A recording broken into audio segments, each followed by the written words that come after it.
Hi, my name's John. Welcome to another Sunday night nightcap. I've got quite a bit to talk about tonight, so if you want to fast forward it to the meat, just carry on and do that. I often do that on lots of videos I watch, but that is one or two important things I want to talk about.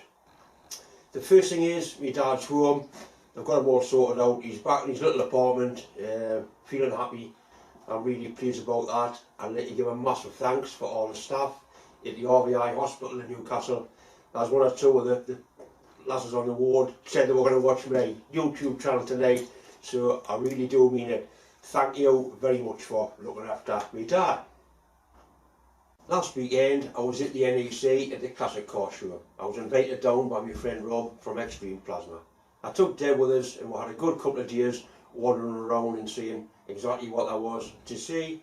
If you're into cars, that certainly is the place to go. I got quite a bit of video which I'll probably put on after tonight's nightcaps.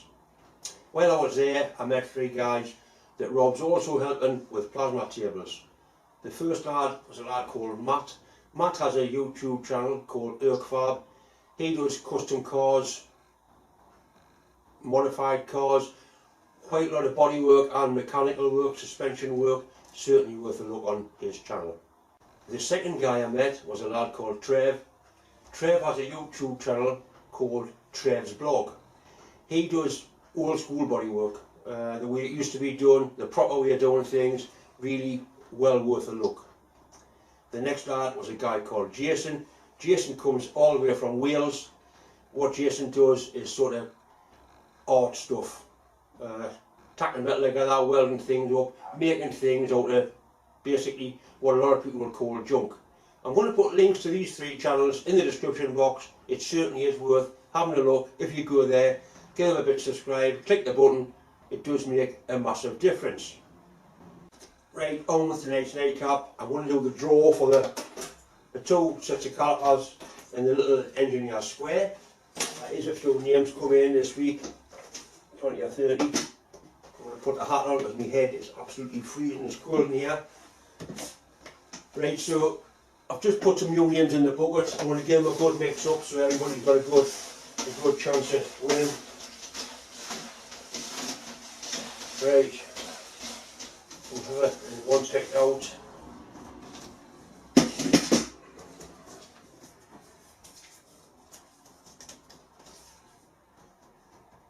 Right, it says James Tregaskis. There's no way I can pronounce that.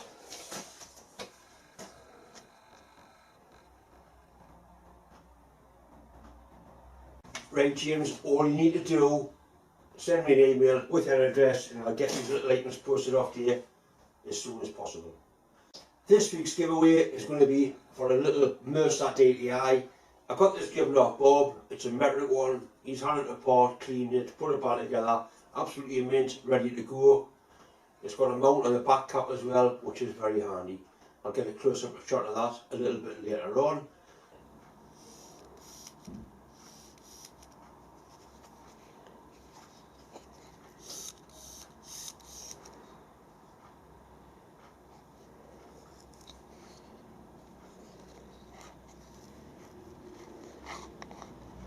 If you want a chance at winning that DTI, all you have to do is send me an email with your name, your full name, like John Mills, not just John.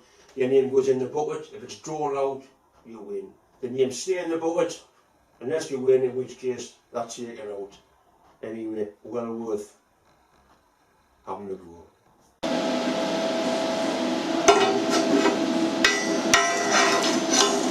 Really important that you square the torch up before you start.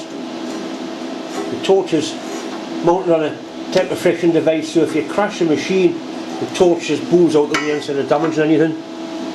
But especially on thick plate, unless of course you want to create a bevel to weld, in which case you would angle the torch, then you could cut a bevel. But we don't want any bevels today. It's really important that you have an earth on the plate. This plate's good. If it had mill scale on, you would grind the mill scale off just to get a real good earth.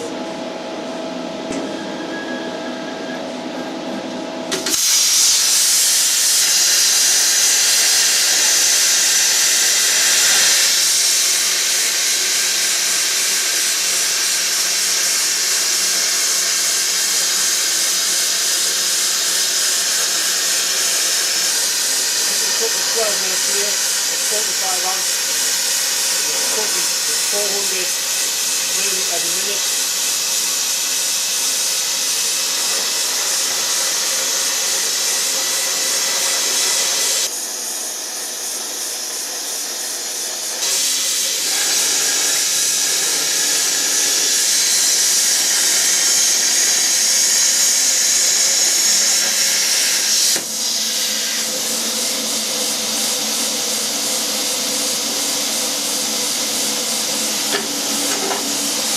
Right, that's how it comes off.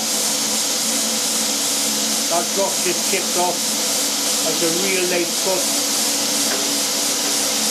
It has got a little bit of taper on, but you do get a little bit of taper over the plasma, that's the way it is. Nothing the matter with that. It's just chipped off. So that is that's cut. Very happy with that.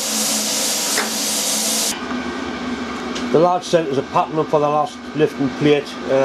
He's actually knocked it out like making a gasket, so that's going to be a perfect fit for what he wants. So I've drawn that out and I've cut the plate, so I've got a plate the right size.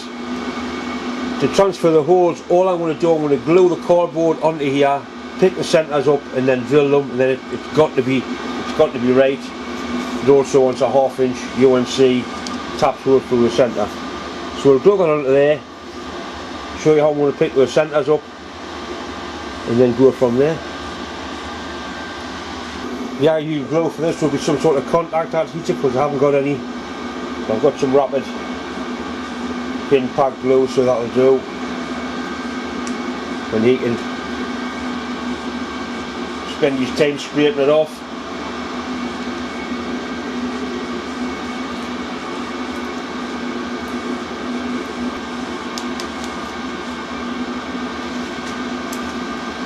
Right, so that goes onto there. This is 5-minute glue, will go off pretty quick. Line it up sort of as best we can. That looks pretty good.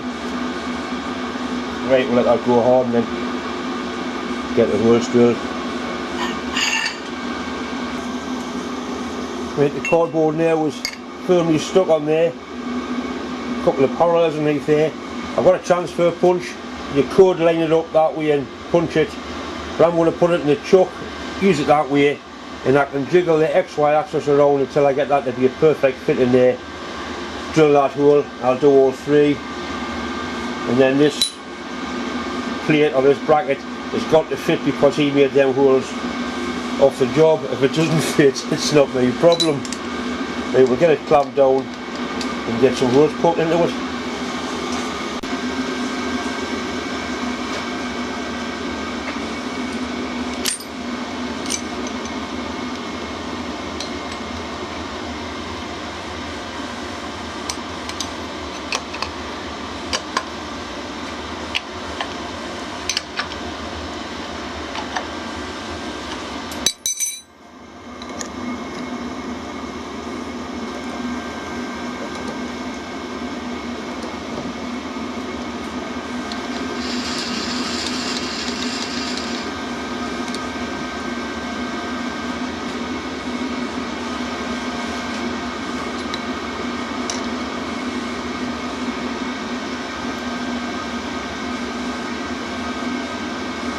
That looks good.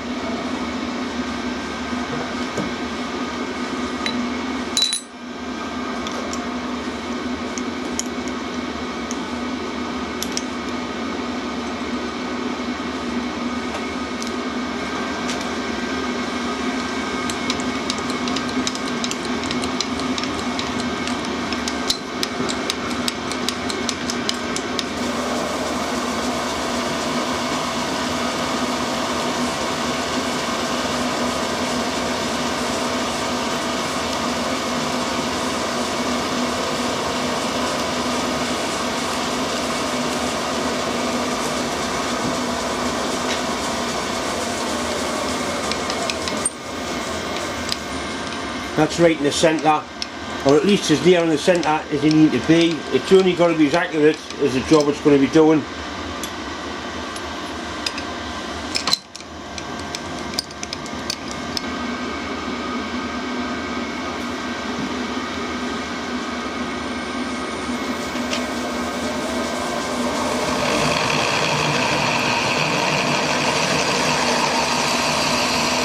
I must spend a bit of time to get the rest of my drill sharpened up like this. That's absolutely walking through there, that.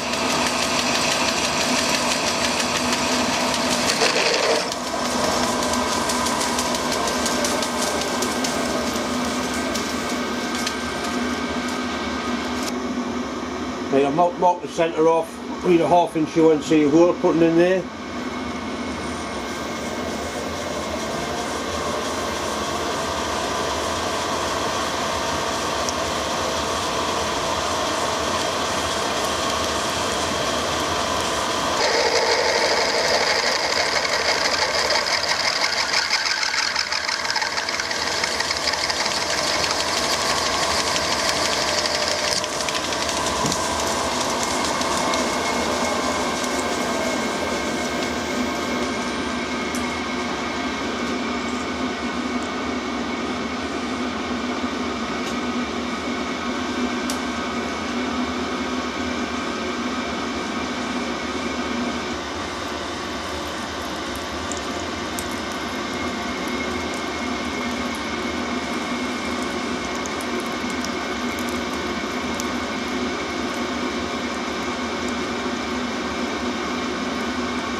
Nice sharp thread in there, just what we need.